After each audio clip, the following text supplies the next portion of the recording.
Welcome back to Good Sports for You, where we are talking about good sports for you. And today is the very first day of the MLB playoffs, and I know I'm coming out with this video really early. I'm not filming it at the very beginning of the day. I'm filming it the night before. So I'm so excited for the playoffs to start. So let's keep these good vibes going with another playoff preview. I'm going to be coming out with a bunch today. So make sure to stay on, subscribe, like, comment, do all those things.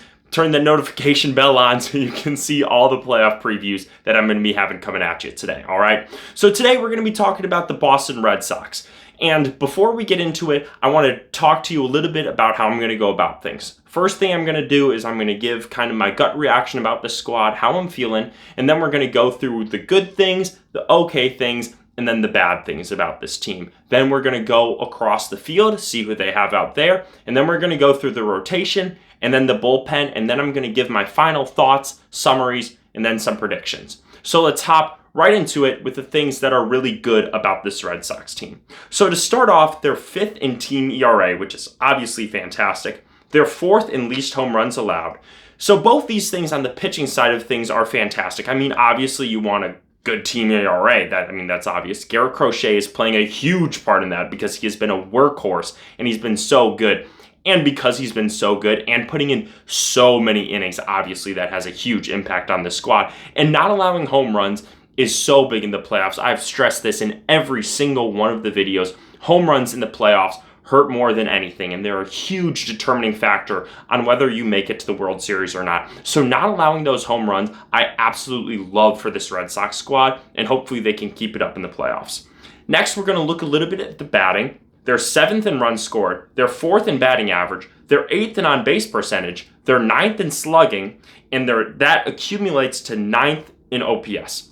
So this is a good offense. I mean, regardless of how you slice it, I mean, like I've said in previous videos, if you're a traditionalist guy, they got a good batting average. If you lean a little bit more towards the modern stuff like on-base percentage and slugging, they got you there. I will say, though, that they're not the best offense in the world. 9th in OPS is still solid, but for these other playoff teams, you want it to be better, quite frankly, if we're being honest. So while it is good, it's not as good as I would like it to be. Next, I want to look at base running for them, and I want to look at fielding. They're 6th in stolen bases, and they're 7th in base running runs. And then they're 7th in fielding run value, and they're 1st in outs above average.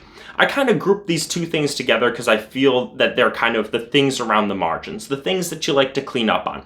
They're not the most important things in the world, but in the playoffs, they definitely get amplified and matter a lot more. And no team knows that better than the Boston Red Sox. I mean, Dave Roberts in 2004, stealing those bases, that's what won them the series against the Yankees, which led them to breaking the curse and winning the whole entire thing, winning the whole entire World Series.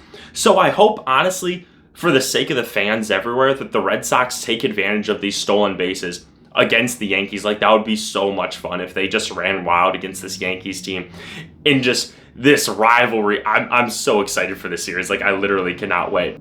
And then the same thing holds true with fielding. I mean, this is one of the best defensive teams in the entire league, and fielding is so important in the playoffs because honestly, it's demoralizing. If you rope a ball into the gap and you think it's going to drop for a double and you see somebody flying in to make a wild catch, that just hurts the team. It hurts the morale. So if the Red Sox can keep that up, if the Red Sox can keep that going, this team can definitely go far. And I love those two things about the team, the base running and the fielding.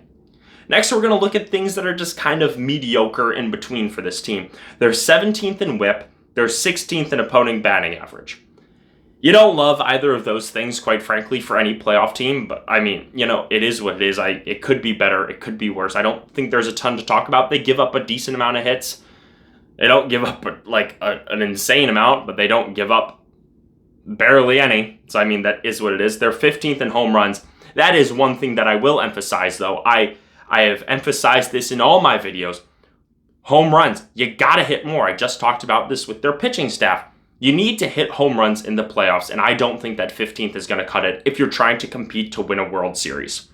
At the same time, they're 14th in walks, which I also think is too low. Again, in the World Series, mistakes get amplified, so take advantage. If you're swinging and missing at stuff outside of the zone, and you're not taking walks, you're not taking advantage of the mistakes that the pitching is giving you. You need to take advantage of those mistakes. And then they're only one game above 500 against teams who are over 500. That's not great. You don't love that. You're only going to be facing teams who are above 500. You're only going to be facing good teams. So that's not ideal at all. However, they are good against the Yankees this year. They are really good against the Yankees this year. In fact, they're 9-4 against the Yankees this year. I'm just saying, you don't hate that at all if you're a Red Sox fan, especially going into this first series. And then you're looking at the things that are bad about this squad. They're 18th in strikeout per 9.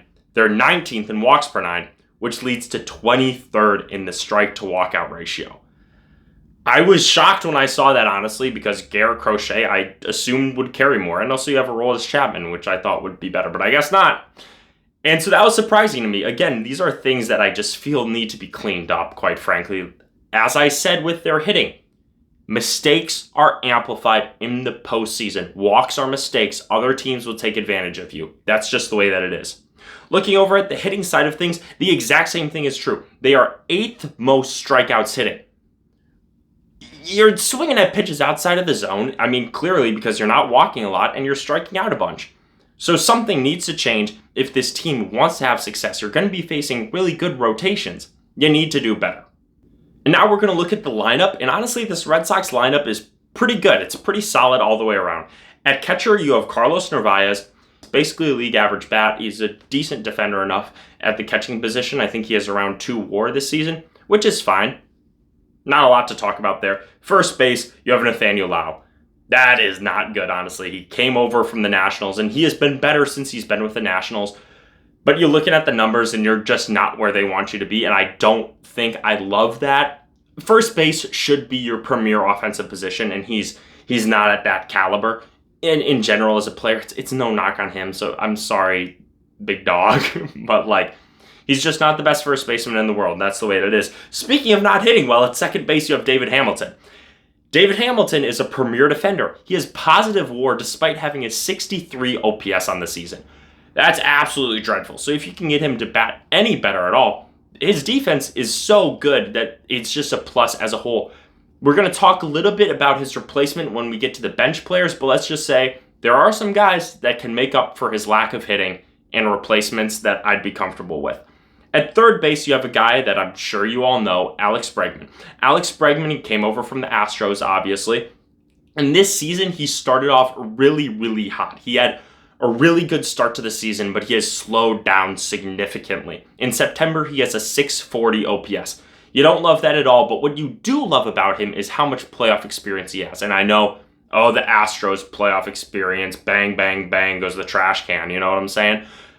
But at the end of the day, playoff experience is playoff experience. And also, he is still a very quality player, and he's a clutch player too. He's an all-around, he's a good player. He's slowed down a lot, though, so you don't love that. I will say that. Over at shortstop, you have Trevor Story, who has been probably my favorite storyline. Storyline. That was funny. I did not mean to... Anywho, Trevor Story has been one of the best storylines for this Red Sox team this year because this has been one of his first seasons where he's been truly healthy in a while, which I love for him. And he's had a huge bounce back season. Offensively, he's been great. Defensively, he's been good. You love that for this team. And for a team that really needed a shortstop with all of his injuries in the past, he has finally come back. And that's been one of the reasons that they've made this playoff push. Over in left field, you have Jarren Duran. And he's been fine. He's been good, actually. I take back fine. He's been good. However, last season, he was fantastic. So comparing his last season to this season, he's just been fine. But as a whole, you're fine with him in left field. He's been good. He's been very solid. Over in center field, you have Ceddanne Rafaela, who is one of the best defensive center fielders in all of the league. You look at the metrics, he's above Pete Crow Armstrong and stuff like that, and basically everything. So he is uber talented defensively, and I've heard stories about basically he's just a guy who they're just like, hey, we need you to be here, and he just has such a good feel for baseball that he is willing to basically do anything, and he's quality basically wherever you plug him. Offensively, he maybe doesn't have the same feel for baseball. He hasn't been as bad as David Hamilton, but you still want a little bit of a better bat there. But I'd say defensively, he has been so good that I'm not really concerned about that at all. Over in right field, you have Wheeler Abreu, who is, again, another Gold Glove winner. I mean, you look at this entire team, and, like, defensively, I mean, they're just monsters. I mean, it shows in the advanced analytics, but, like, that's crazy. And Abreu has been, he's a guy who it's like the bat isn't quite there, but like defensively he's good, and like offensively he's good enough. He's going to get the job done for you for sure. At DH, you have Masataka Yoshida, and he has not been good at DH, quite frankly. I mean, DH, all you do is hit, and he has not, like, he's been a slightly below league average bat. You need him to be better. And in DH in Boston, you're used to having David Ortiz, or like when Devers was over there, like Devers would DH sometimes. It's like you're used to having like really quality DHs. So like Yoshida, I feel like you need to pick it up because you're a DH in Boston, you know? Like you got Big Papi's legacy to uphold, but regardless. On the bench, you got the replacement for David Hamilton potentially in Romy Gonzalez. Romy Gonzalez has been having like this breakout year. He's been really fantastic offensively. His defense is not near David Hamilton, so I'll say that. So you may see something. I wouldn't be surprised if Romy Gonzalez gets some pinch hits or even starts the game, and then if it's closest, David Hamilton gets in to like shore up that defense. Your backup catcher is Connor Wong, and you don't like that. Those numbers are bad this year, like really, really dreadful.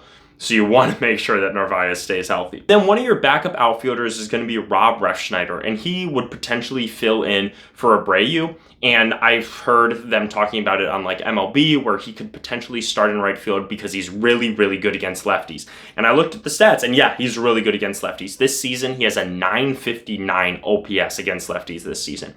Defensively, he isn't near Abreu. So again, a similar situation that you could see at second base, or where you could see Refsnyder get the start, and then Abreu comes in a little bit later to shore up that defense and stuff like that. But you're trying to try to get that offensive value in there. However, this Red Sox team is not a fully healthy squad. Roman Anthony is hurt, and there's a chance that he could return in the second round, and that's a big blow for him because he's been such a positive bat. And also he brings like a lot of young blood into the squad, which I love. But that's a big hurt for him. He's going to be out for at least the wild card round.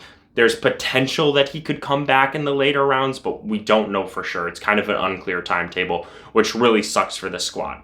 Speaking of injuries, let's go over to the rotation. The rotation is kind of in shambles right now. You have Garrett Crochet.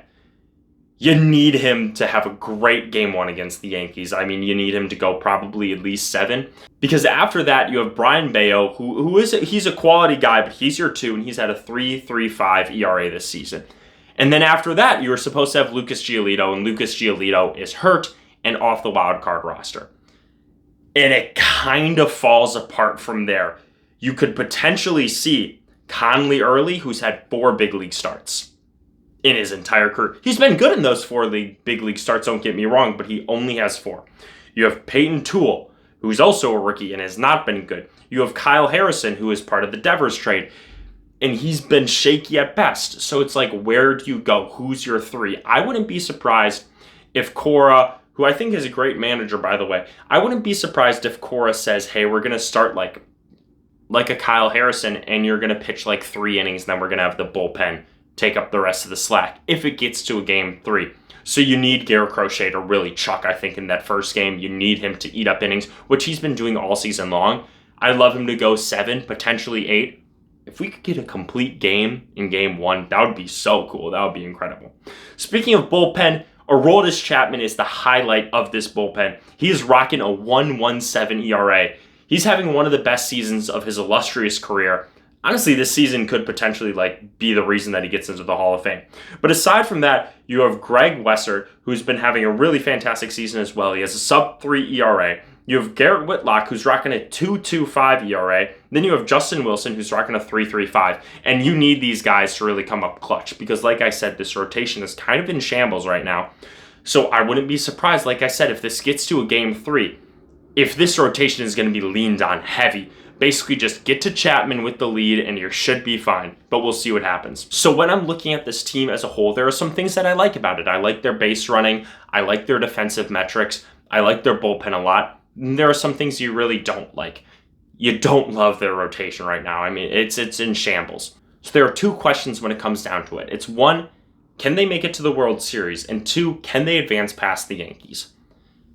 To answer question number 2 first, I think they can make it past the Yankees. They've had the Yankees number all season long, 9-4 against the squad. I mean, you really love that. They're going to have a fire lit under them.